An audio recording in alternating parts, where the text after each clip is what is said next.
तो हेलो दोस्तों, मेरा नाम है रॉकी मोर, मैं सूरत गुजरात से हूँ। सभी को जय हिंद और हर हर महादेव।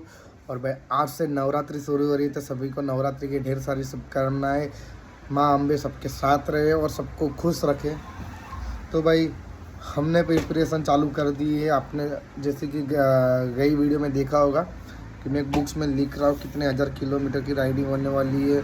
उसके अंदर देखो मैंने कहाँ से कहाँ तक का रूट लिया है। मुझे अभी राइडिंग जैकेट लेना है, राइडिंग शूज़ लेना है, हैंड ग्लोव लेना है, पैंट लेना है और भाई बहुत सारी चीज़ें। अभी तक स्पॉन्सर के लिए भी मुझे बहुत सारी जगह पे जाना है। तो देखते हैं जहाँ जहाँ जाते हैं, जहाँ जहाँ स्पॉन्सरिंग मिलती है वो दिखाते हैं हम लोग। तो मिलते हैं ऐसे ही नेक्स्ट वीडियो में। और भाई प्यार बरसाना, अपने दोस्तों के साथ शेयर करना और भाई स्टोरियाँ भी लगाओ, ताकि तुम्हारा जो गुजरात सूरत का जो बंदा है उसे सपोर्ट मिल सके। तो मिलते हैं ऐसे ही नेक्स्ट वीडियो में। तब तक के लिए ta-ta bye bye, take care, have a nice day, bye bye and bye bye.